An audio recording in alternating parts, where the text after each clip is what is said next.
What is going on, everyone? Welcome to another very exciting episode right here on the MIgardener channel. I am so excited for today's episode, and it won't be a long one, I can guarantee you that, about how to make your own seed potatoes. Now, it is a glorious day in the garden today. The sun is out, as you can tell. It is like high 30s, the snow is melting. It is beautiful. Spring is definitely in the air. It's just around the corner, and it won't be too much longer before we're actually starting seeds. In fact, I was just looking at the maple trees and thinking, I've got to get ready to tap some maple trees as well for making maple syrup. So spring fever is in the air, and that brings me to potatoes, because potatoes are one of the first things we plant in the garden.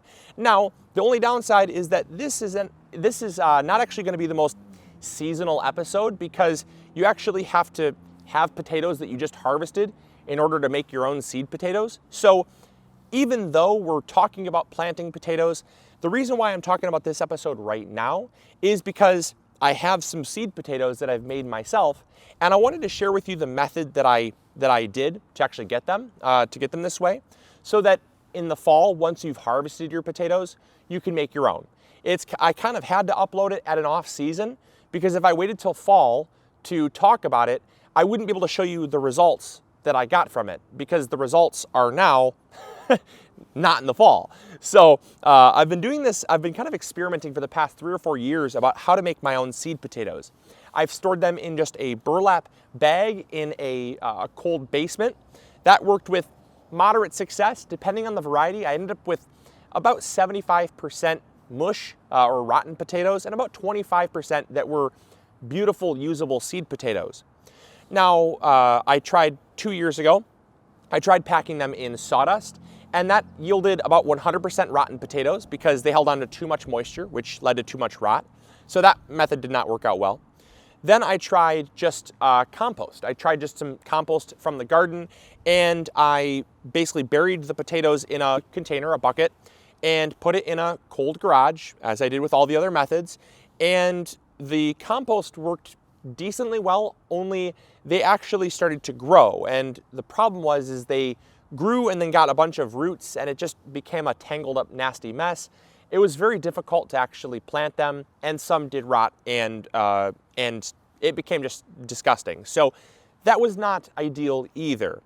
And then I started focusing on sand. Sand is where I started to get the best results. So sand is the method that you want to use to basically pack your potatoes into the bucket with. This is obvious because root cellars for many, many years have utilized buckets in sand to store things like carrots, potatoes, and other root crops, parsnips and whatnot. They've stored those root crops in sand. So sand is the most logical thing. Now it is, there's one differentiation between this method that I have here and last year's method that worked okay, and that was the moisture of the sand. So upon reading some books, I read that damp sand is actually the best thing to preserve your potatoes, because damp sand will not draw moisture away from the potato, leading them to shrivel up like a potato raisin, but then also will hold on to just enough moisture to where they don't rot. Too much moisture equals rot, not enough moisture equals potatoy raisins or raisiny potatoes, and you want kind of the Goldilocks, you want the sweet spot. And so what I did is I took this bucket here, this was back in the fall. I harvested my potatoes, as you can see right here. I harvested my potatoes, and I packed them with just damp sand. Sand that was not soaking wet, but just damp enough to where I could feel moisture, almost like a damp sponge. And I packed that around in layers, and then over time the sand did dry out.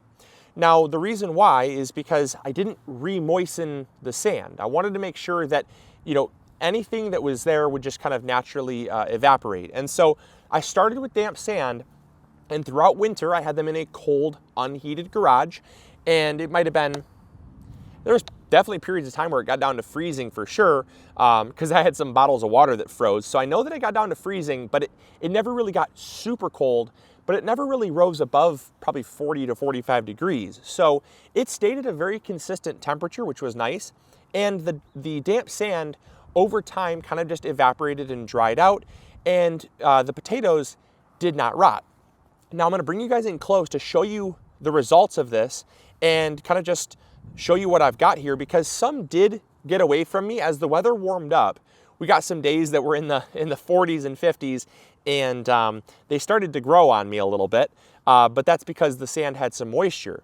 The sand has since nearly completely dried out, I believe, because it's, well, at least the top is pretty dry, but they have started to germinate, the potatoes, as you can see. But there are some in here that are absolutely spectacular. I have not yet found many rotten potatoes. I dug through here a little bit. I did not find many rotten potatoes. And so I wanted to share with you this method so that in the fall, when you harvest potatoes, you can try this method. Like I said, I literally just added a layer of potatoes, a layer of sand, a layer of potatoes, a layer of sand. And over time, the sand kind of sifted in between and things, there's really no more layers anymore. But I just did that layering until the bucket was full. And I left it damp in the garage, untouched, until just about now when I checked them out this morning. So come on in close, check this out, because I think this is really gonna be a game changer for all of you wanting to grow your own seed potatoes. All right, so as you can see here, we've got some potatoes. There's different varieties in here. I have some purples, I have some red skin, some Pontiac Reds, I have some Kennebecks. I have quite a few different varieties in here, but I don't know the best way to get them out of here without dumping the entire bucket over, but you can see some of these on top are absolutely beautiful. They started kind of brown where they get touching the air a little bit, but that's not a huge deal at all. That is perfectly healthy. In fact, this is just as good of a quality, if not better quality, than some of the seed potatoes you get from the store. Here's another one. Oh, look at this one. Look at this beautiful one. Wow. Look at how gorgeous that is. Here's another one on top here. It started to dry out a little bit. As you can see, that kind of raisiny look. When the sand dries out, it starts to wick away moisture from the potato, but it does keep it from rotting. It actually does keep it from rotting. So it's actually super, super simple. Try to dig down here and get some of these other ones out. The purples I think are the ones that really got away from me. For some reason, those must have been the ones that germinated, because the Kennebecks look just incredible. Look at that. Wow, look at that. You guys, this is spectacular. And these were harvested in September, so they have gone nearly half a year in this sand, in just an unheated garage. And I'll tell you, even these purples are not terrible. They're a little bit leggy. They're going to be kind of difficult to plant because you don't want to break these off, but still not terrible. I mean, I'd still plant it. Let's get a few more out here.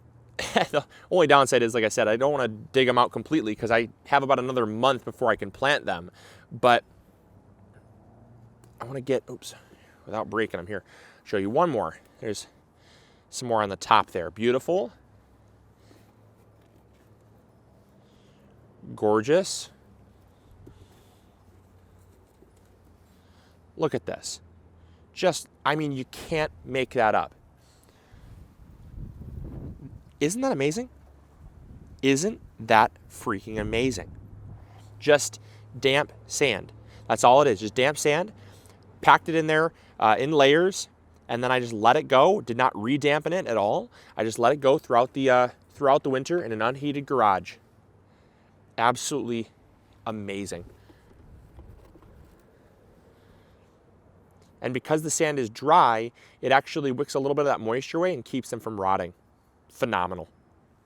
So there you guys go. There is how to make your own DIY seed potatoes. I hope you guys enjoyed. Hopefully you all learned something new. If you did, make sure to throw a like up there. Subscribe if you've not yet already. We're on the road to 1 million subscribers, so please do subscribe. And remember to bookmark this video so that once you harvest potatoes at the end of this year, you can make your own seed potatoes for next year. All right, catch you guys later. Grow big or go home. Take care.